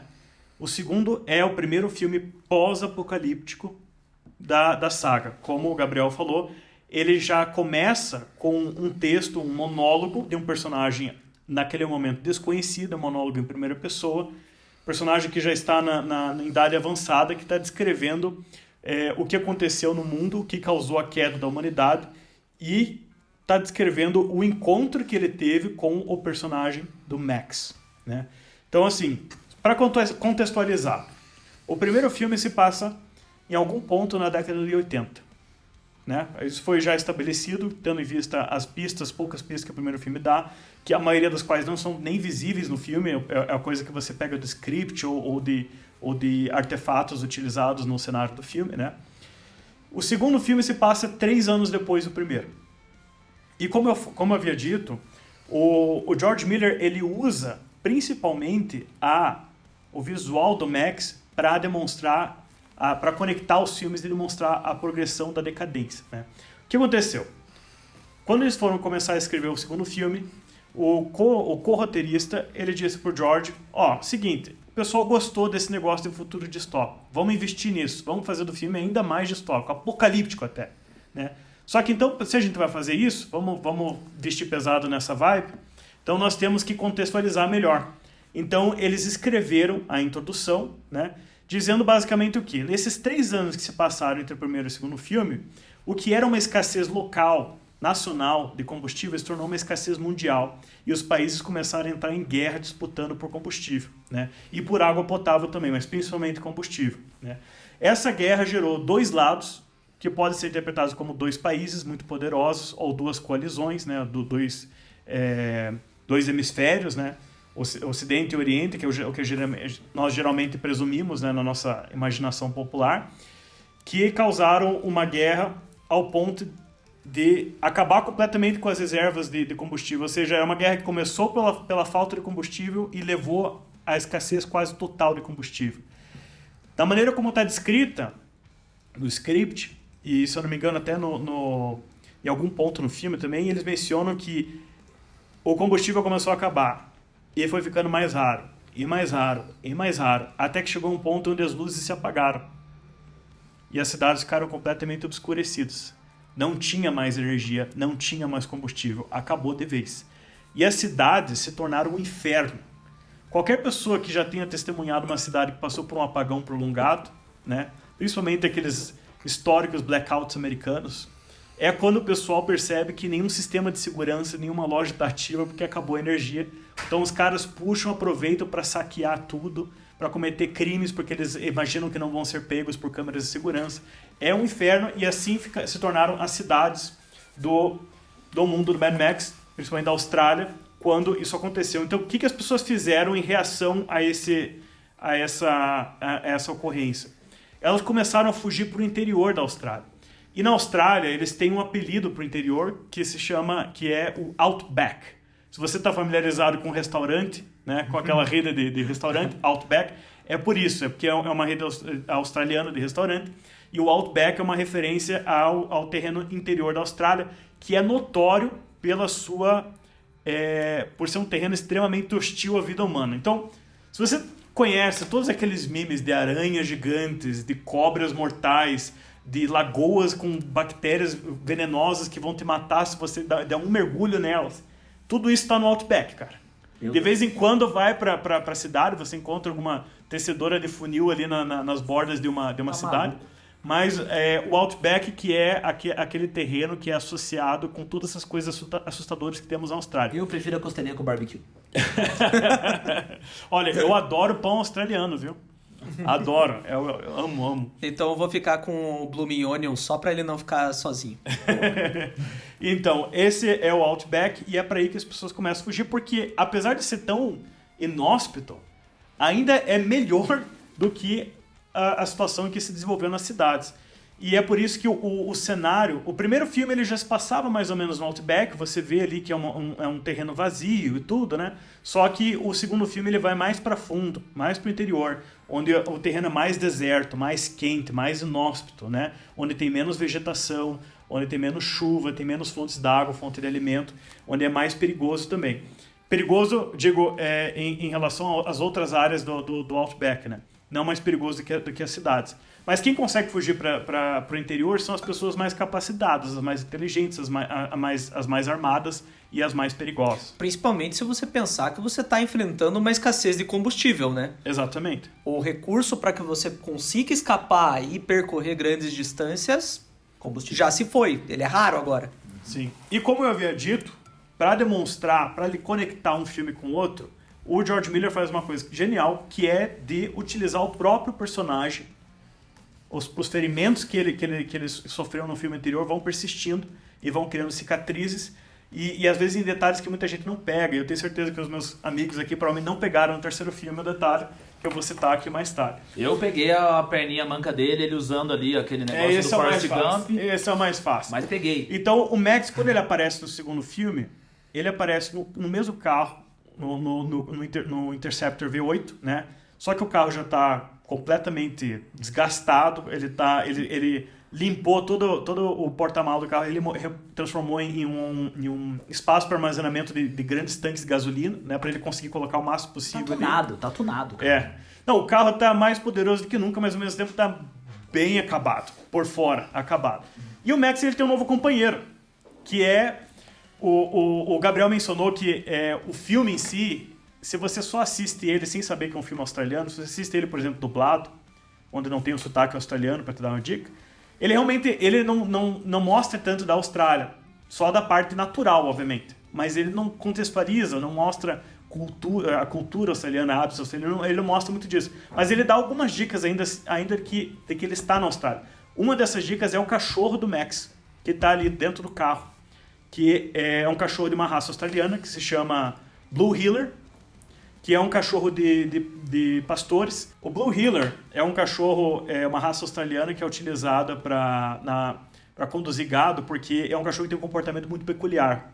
Ele morde o calcanhar do gado, o calcanhar das vaquinhas. Ele vai dando mordidinhas para incentivar a vaca a andar na direção que ela precisa ir. E é um comportamento muito interessante você ver na internet, se você procurar. E é um cachorro extremamente inteligente por conta disso. Só que ele tem algumas peculiaridades que tornam ele um pouco perigosos assim, para a segurança pública, e isso conecta com o filme de uma maneira incrível. Porque, veja, o George Miller ele queria que o Max tivesse um cachorro que o acompanhasse e que esse cachorro fosse estereotipicamente australiano, né? Para manter algum símbolo da Austrália. E ele queria que fosse uma raça inteligente, que pudesse... que as pessoas assistindo o filme pudessem ver o que o cachorro faz, que é basicamente proteger o Max e lutar e agredir alguns vilões para proteger o Max, né? E as posses do Max. O George Miller queria que as pessoas que assistissem o filme vissem, não, o Blue Heeler de fato se comportaria dessa forma, né? O cachorro se comportaria dessa forma. Então o Blue Heeler foi o que eles pensaram. Só que o George Miller pensou inicialmente em colocar um cachorro de 3 pernas. Porque ele queria mostrar também que é um cachorro acabado, assim como o Max. O Max tem um problema que ele tá manco, né? Que, como eu mencionei no filme anterior, ele tomou um tiro no joelho esquerdo, né? E ele queria que isso se refletisse também no cachorro. Só que daí ele criou um certo dilema para ele. Porque o Blue Heeler é um cachorro que é utilizado especificamente para trabalho, para conduzir gado. Donos de Blue Heeler que perdem alguma perna, eles não usam muito o Blue Heeler, eles botam o Blue Heeler o Blue Healer ele para de ser utilizado, o cara põe pra dentro de casa, entendeu? Então assim, não existem muitos Blue Healers de 3 pernas disponíveis aí pra ele lutar. Quando eles estavam fazendo o filme, eles tiveram muita dificuldade. O George Miller teve uma ideia que por um segundo foi extremamente estúpida, que é pensar, vamos colocar um anúncio no jornal então. Se você tem um Blue Healer de 3 pernas, traga pra gente. Que excelente. Aí o que a esposa do George Miller falou? Cara, isso é incrivelmente estúpido, porque você está convidando milhares de pessoas a serrarem a perna de seus cachorros, né? Meu Deus, eu não tinha pensado pra nisso. poder doar o cachorro pro filme pra ganhar algum dinheirinho aí em troca. Então o George Miller imediatamente se retratou e falou, sabe o que? Acabou, o cachorro vai ter 4 pernas mesmo. Então, o cachorro que inicialmente ia se chamar Trike... Ainda bem que tinha uma mulher pra falar. Gente, exatamente. Do cara. O filme já aconteceu em 83 e eu estou assim, meu Deus do céu, e agora? Nossa, eu fiquei nervoso. Isso é uma curiosidade pouco conhecida a respeito do filme, mas aí tá o backstory aí do cachorro. O cachorro ia inicialmente chamar Trike. Trike com o prefixo tri para uma referência às 3 pernas que ele tem. Como teve todo esse imbróglio e eles decidiram cortar totalmente essa ideia do cachorro ter 3 pernas apenas, aí o cachorro assumiu o incrível nome de cachorro. Só que qual é o cachorro que de fato aparece no filme? É um cachorro Blue Healer que estava para ser executado porque ele tinha o hábito de perseguir pneus de carro. Eu falei para vocês que o comportamento dessa raça é de ir mordendo o calcanhar das vaquinhas, né, para conduzir elas. Acontece que alguns Blue Healers acham que os carros são particularmente parecidos com vacas. E eles têm o hábito de correr atrás desses carros para morder o pneu e eles têm uma mordida poderosa. Ou seja, todos os caramelos aqui do Brasil correndo atrás do motoqueiro. Podia ter usado um caramelo. Aí, se a ambientação fosse brasileira, com certeza o Max teria um cachorro caramelo. Com certeza. Exatamente. Então, esse Blue Healer especificamente já tinha chegado perto de causar um acidente fatal. Ele tinha estourado o pneu de um carro e ele desorientou esse carro, quase resultou no atropelamento. E por conta disso, uma questão de segurança pública, ele estava para ser abatido. Eu, pessoalmente, claro, me oponho ao abatimento de animais, né? Mas, infelizmente, é uma prática que existe em muitos lugares do mundo e existia naquela época na Austrália. Só que... Pessoal, eu quero me retratar aqui, eu falei 83, mas é 81, então ainda era permitido esse tipo de coisa. Então, só que o filme, Mad Max, acabou salvando esse cachorro, porque o cachorro não só tinha o nome de cachorro, que coincidentemente era o mesmo nome que o George Miller quis dar para ele, depois de mudar de ideia, né? Como o cachorro tinha esse hábito de correr atrás do pneu. O George Miller olhou, ficou sabendo e disse, pô, isso é perfeito pro Max. É o cachorro que estoura o pneu dos carros dos inimigos dele, né? Na bocada mesmo, né? Então o Mad Max precisa disputar combustível com esses seus carros, então o cachorro é perfeito. Então eles decidiram adotar esse cachorrinho para trazer ele pro filme. E como resultado, a vida dele foi salva justamente pelo comportamento perigoso que ele tinha. Muito legal, muito legal. Então é uma história de redenção aí que eu gostaria de deixar com vocês, até porque eu sou o cara que se compromete a trazer essas curiosidades obscuras, né? Gostei. Mas enfim, essa é a história do cachorro. Parabéns pro ator canino, que é simplesmente um exemplo para sua classe. Não. Todos os atores caninos deveriam reverenciar esse ser. Não, total. A cena que ele tá apontando a arma pro cara é excelente. Mano, é excelente. Essa tem cena que é assistir. muito boa mesmo. O cachorro do Max ajuda ele a proteger o próprio Max e o carro dele, né? E de maneiras assim bem... como eu falei, se fosse talvez outra raça, não seria menos crível que um cachorro se comporta de maneira tão inteligente quanto no filme. Só que além do cachorro, você vê também o estado do próprio Max. Ele tinha tomado aquele tiro no joelho, né, no primeiro filme, e agora ele está usando a icônica joelheira dele, que é o que ele utiliza para conseguir mover a perna esquerda, né?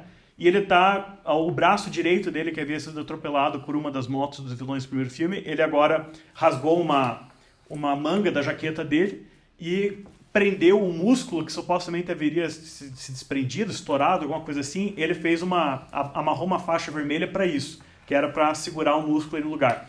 Olha, o George Miller é médico, mas eu ainda acho que não faz muito sentido, né? Mas, de qualquer forma, o Max está ali, na medida do possível, com um braço meio estourado e um joelho que está dependendo do auxílio de uma joelheira, né? De uma coisa...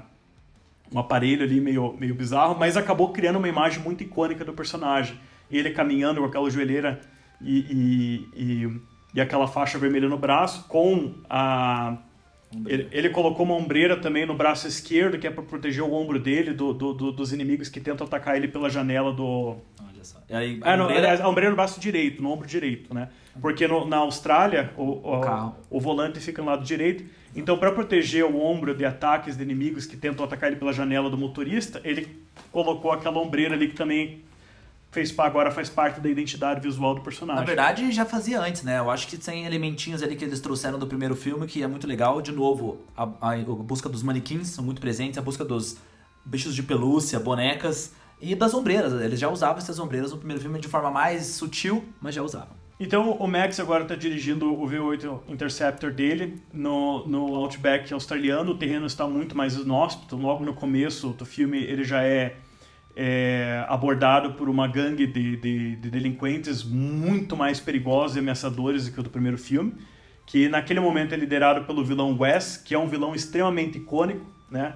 Ele é tão icônico pelo cabelo e a face ameaçadora dele, quanto pelas nádegas dele, que ficam à mostra o filme inteiro. Assim, mas é uma forma, são vilões que utilizam essa bizarrice visual como um sinal de ameaça também. Eles querem chocar você, e esse choque faz parte do elemento assustador deles, né? E o estilo visual, na verdade, é totalmente inspirado nessas dinâmicas fetichistas, né? Então, assim, todo o visual dos vilões ali, principalmente, tinha essa coisa fetichista. Então, eles usam muito harness, aquelas coisas, né? Tampando a boca, aquelas, né? Partes íntimas à mostra ali. Então, assim, eu achei isso... Pra mim, o ponto alto do filme 2 são os visuais, tanto dos carros quanto das pessoas ali. Eles utilizam dessa forma, dessa coisa punk e fetichista aí que eu achei incrível. E se no primeiro filme o Max estava preocupado em proteger as estradas e depois de vingar a família dele, no segundo filme o Max está preocupado apenas com uma coisa: combustível. Ele, assim como todo mundo ao redor dele, está lutando para conseguir ter o mínimo de combustível no carro dele, para ele conseguir se manter sempre em movimento, porque parar em qualquer lugar é pedir para morrer. Qualquer lugar que você fique estagnado por muito tempo vai se tornar extremamente perigoso para você, porque as gangues não param de vasculhar o Outback australiano, procurando quem eles puderem encontrar para roubar o que eles puderem roubar.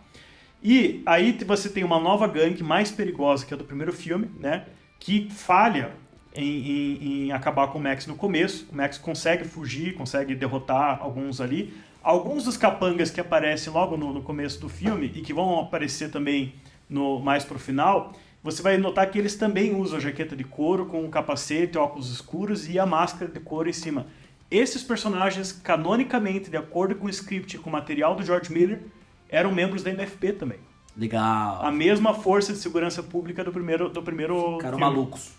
Só que ao contrário do Max, são ex-membros da MFP que se renderam também à delinquência e agora estão cooperando aí com a bandidagem maligna, né? Eu gosto muito de observar também a questão das armas ali, como eles usam, né? Esse vilão principal, ele usa uma crossbowzinha no braço esquerdo ou no braço direito, que é justamente pra poder atirar no pneu dos carros que eles estão perseguindo. Então, sempre são armas práticas pra utilizar enquanto você dirige. E nesse filme agora você já tem uma noção do estabelecimento de assentamentos, que é uma coisa que vai começar a ser abordada de agora em diante nos filmes do Max. Né? Enquanto você tem esses delinquentes, que eles são normalmente nômades, né? Eles estão rumando ali no Outback. E sujos, né? de novo. Saqueando tudo que eles puderem, né? E pegando os recursos de quem eles encontram. Você tem também alguns pequenos grupos humanos que estão parando em lugares mais propícios, né? E tentando fazer uma vida a partir dali. Né? Então já começa a dar um indício do desenvolvimento dos warlords, né? Dos senhores da guerra. Sim. Que a gente vai ver quando a franquia já está consolidada e rebutada também. Exato. Ali mostra muito esses dois lados que eu gostei de chamar de essa colônia, né? Esse assentamento que eles ficam ali protegendo. Eu gostei de chamar de elfos, assim, seriam... Porque eles são todos limpinhos, todos, né? Enquanto a galera dos vilões são todos sujos e punks e não sei o que, pá, doideira. Eu achei isso muito divertido, assim, e isso mostra em todo Mad Max. Não, eu achei super interessante o Ender ter trazido aí a questão do armamento deles, porque você vê que a escassez é de tudo. É de comida, é de combustível e de munição. Então, as facções do pós-apocalipse começaram a se adaptar e utilizar armamentos alternativos. Eles agora usam bestas, né, crossbows de pulso ou a crossbow tradicional, porque é mais fácil você fazer setas para esse tipo de arma do que você procurar munição de pólvora, né? E esse tipo de arma também é mais eficiente se você quiser furar pneus, né, para roubar o combustível. Aproveitando a deixa para falar uma curiosidade. Vocês sabiam que o maior elemento da economia australiana, além do turismo, é a mineração de ferro? Então faz muito mais sentido que você favoreça o ferro, né, que é uma coisa muito mais disponível, do que você vá atrás de pólvora ou de gasolina, que são elementos que já são muito mais escassos no território australiano. O minério de ferro tá ali e ferro vira diversas armas. Sim. O Max, porém, ele ainda preserva a famosa espingarda serrada dele, que é uma arma que eu deixei de mencionar quando a gente estava falando do primeiro filme, mas é uma arma muito icônica, porque... Você mencionou. Não, eu falei, mas falei de passagem que é uma arma que é perfeita para a função do Max. Porque quando você está dirigindo a alta velocidade e você precisa dar um tiro no bandido que também está dirigindo a alta velocidade, você não tem tempo de mirar. Então é mais fácil você pegar uma espingarda serrada, dar um tiro, pá!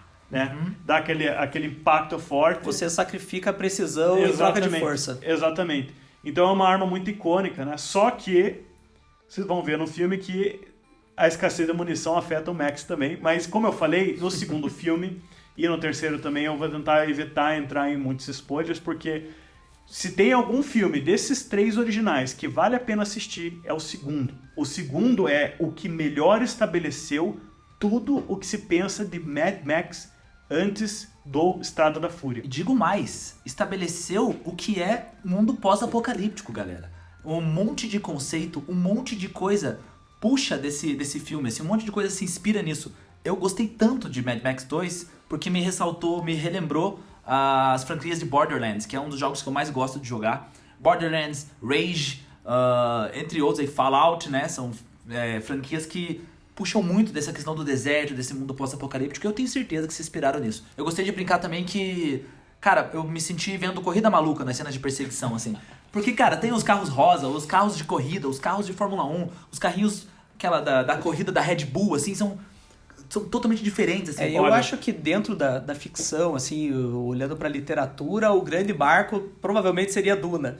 Agora, Mad Max é um ícone audiovisual, né? Toda essa identidade do pós-apocalipse desértico A estética pós-apocalíptica de Mad Max vai inspirar muita coisa que vem depois. Muita coisa. Se você jogou alguma coisa, assistiu, leu alguma coisa do gênero pós-apocalíptico, você vai assistir esse filme e vai ficar, é daí que vem essa ideia. Principalmente se você agora que está nessa popularidade da série do Fallout, né? Se você jogou algum Fallout na vida, você vai ver que uma das roupas que sempre está nos jogos é a roupinha de couro, com a jaqueta de couro, com o braço rasgado, né? Que é uma inspiração do Mad Max. Mas enfim, o Mad Max 2, ele tem ele é um filme muito mais profissional, ele teve um orçamento maior, ele teve o respaldo de grandes estúdios, ele teve um lançamento mais amplo, né? E tem muitos mais fãs do que o primeiro. 4,5 milhões de dólares australianos, permitindo as cenas mais elaboradas, os efeitos especiais. Teve várias cenas de perseguição ali. Aliás, todas as cenas de perseguição são feitas, né, por pessoas reais, sem CGI. Então isso é muito interessante. E isso, claro, trouxe essa gama, essa variedade de tuning, né, nos carros ali, essas coisas, esses carros diferentes, esses visuais diferentes, então, pô. O Emerald mencionou a Corrida Maluca, pois tem uma versão masculina da Penélope Charmosa no segundo filme, que se vocês prestarem atenção, cara, quando aquele cara aparece ali, eu me mato de rir, é muito incrível, bom. É incrível. Tem até um carro de vaquinha, mano, é muito bom. O carro de vaquinha tá no terceiro filme, mas tem. E eles usam pessoas penduradas, é o primeiro, no Mad Max 2 de 81, eles usam pessoas penduradas já no carro, como forma de, isso aqui faz parte do meu carro, que eu tenho dois escravos aqui pendurados. Mas então, o Max, depois de escapar da perseguição inicial, onde ele sai vitorioso, ele encontra um cara espertinho que tenta passar a perna nele, que não tem um nome, né? Mas veja a descrição do sujeito. É um personagem interpretado pelo ator Bruce Spence, tá?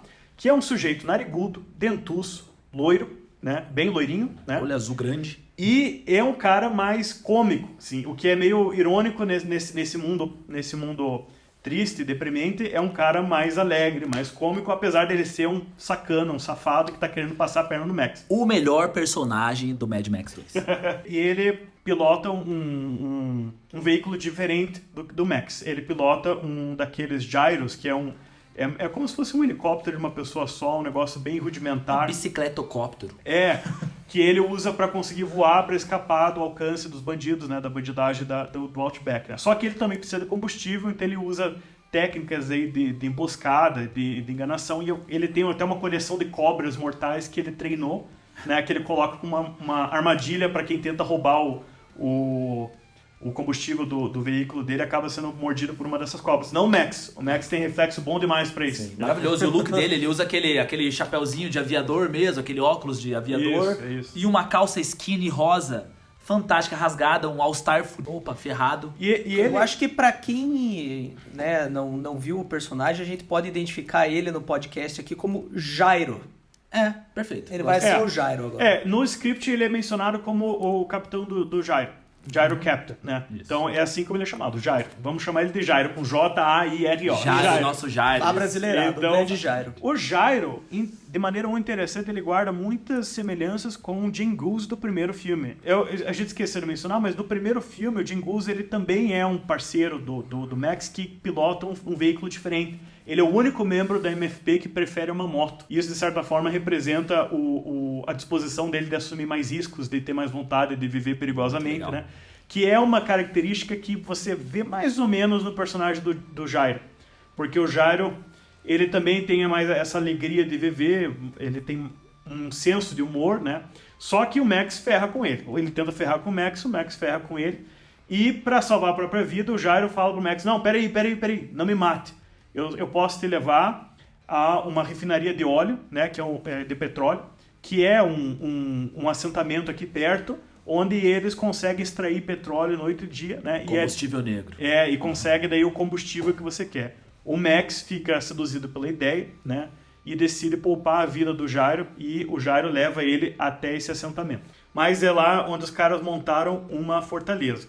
E é aqui que eu vou parar de abordar o roteiro do filme. Como eu falei, eu realmente recomendo que vocês assistam dos clássicos, pelo menos este, tá?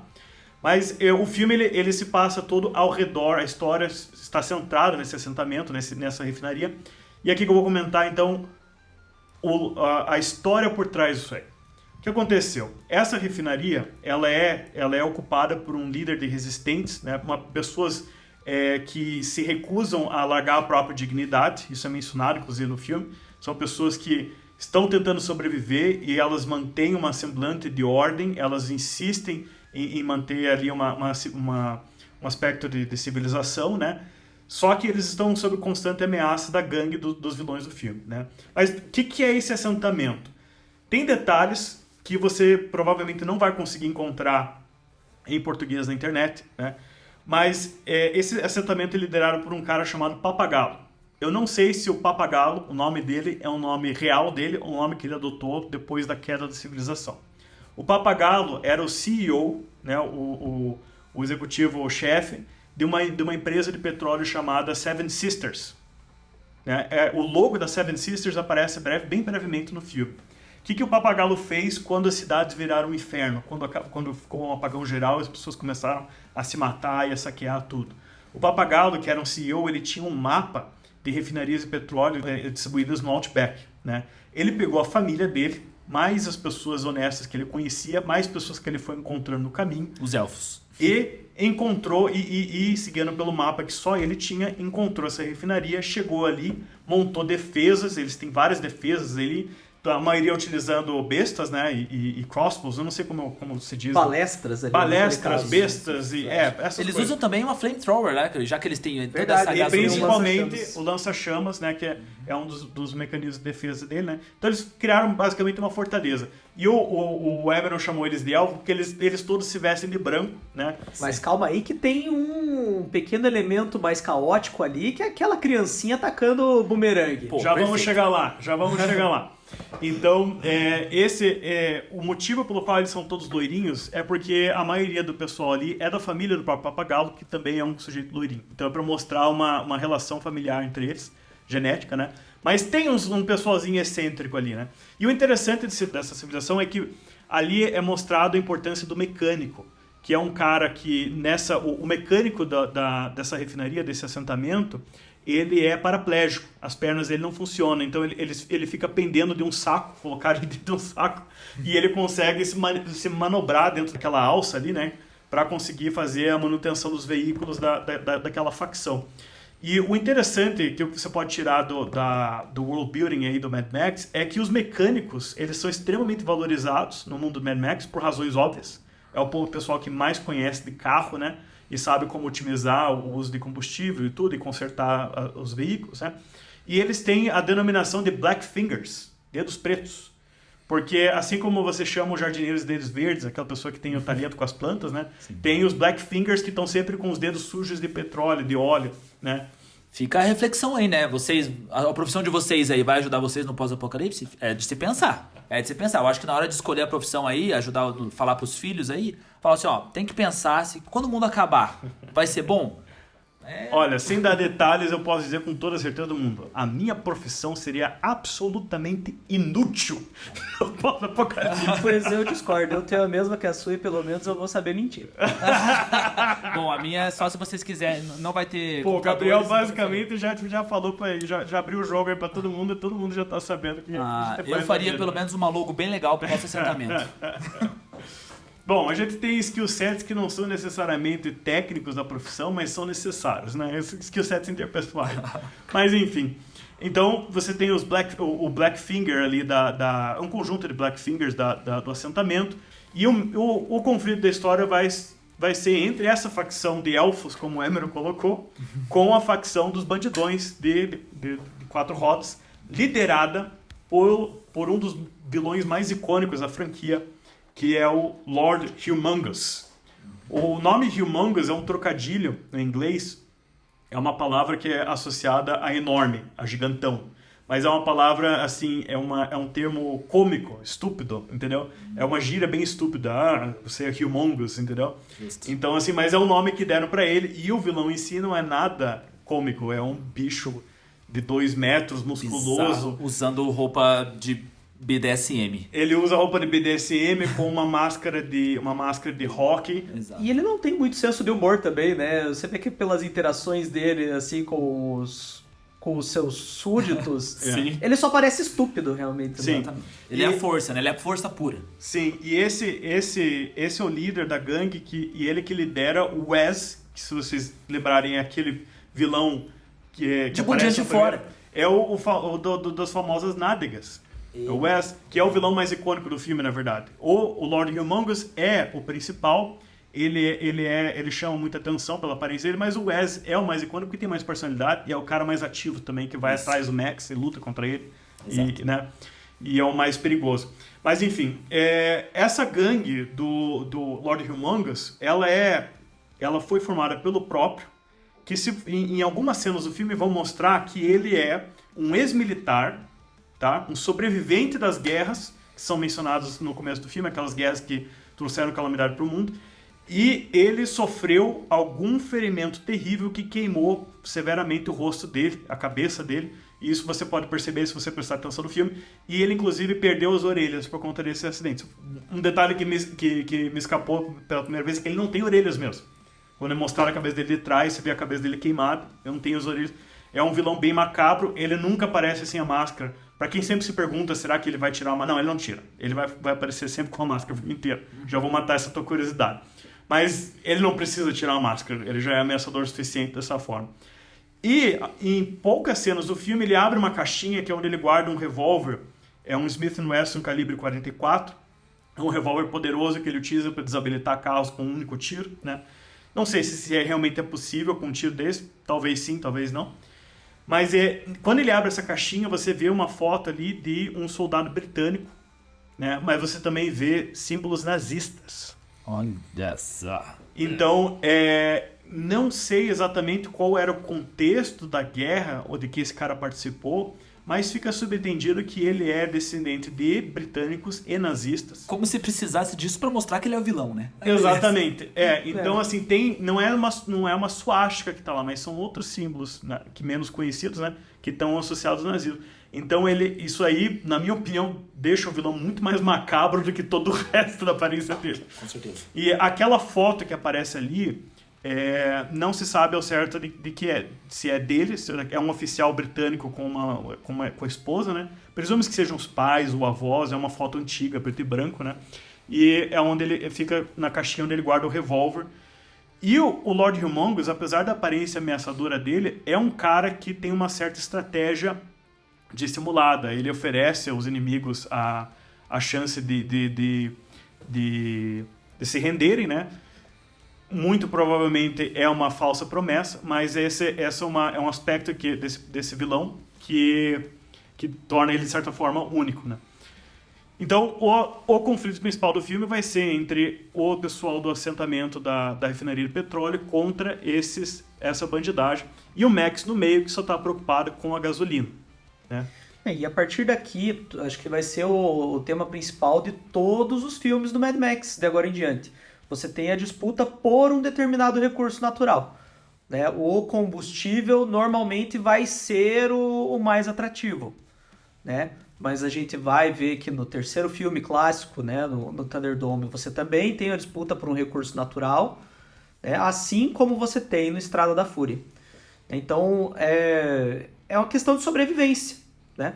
Se você é o líder de um determinado grupo, de um assentamento humano, você precisa da maior quantidade de um recurso essencial à sua disposição para que o teu grupo sobreviva. Sim. E aí que entra aquela questão de alguns grupos serão mais honrosos que os outros. Porém, essa honra é uma força ou uma fraqueza nesse mundo, né? É um questionamento que esse filme, de certa forma, traz, né? Até porque o próprio Max, ele está numa posição em que ele não se importa, de uma posição de apatia generalizada, né? Mas tem um personagem muito importante nesse filme, que o Gabriel mencionou, que só recebe o nome do script de Menino Selvagem. É literalmente um menino vestido com peles, assim, de animais, que usa um bumerangue como arma. Um menino, assim, provavelmente de 4, 5 anos, bem pequenininho mesmo, mas com todo aspecto de Unga-Bunga, Homem das Cavernas, assim. Ele tem um pouco desse visual, ele tem o bumerangue, que é a arma deles. E né? ele fala...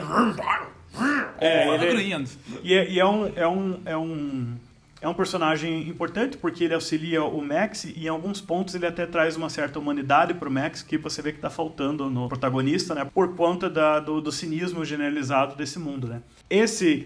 Esse personagem do Menino Selvagem, ele foi inicialmente escrito pelo George Miller com uma história, um background que não foi abordado no filme por questão de restrições orçamentárias, né? Mas veja se os meus amigos lembram dessa história de outro momento na franquia. O Menino Selvagem, inicialmente, era para ser o sobrevivente de um avião que fugiu da cidade e que caiu, né? Sofreu um acidente, a tripulação inteira morreu, exceto pelo menino. E o menino teve que aprender a sobreviver sozinho no deserto, munido apenas de um bumerangue, né?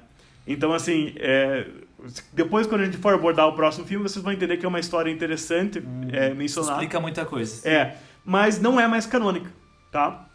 Então, ela foi reutilizada depois, no terceiro filme, para outros personagens, mas é uma história que não é mais canônica para esse personagem, o Menino Selvagem. Ele acabou ficando mesmo sem um backstory aí, mas cheio de backflips, né? Porque isso o bicho sabe conseguir fazer, ele faz de um jeito incrível. Altos assim, mortais para trás. Mas o segundo filme, então, a gente fez essa proposta de não dar spoiler, principalmente o segundo, porque é um filme fenomenal. Eu vou dar alguns pontos apenas.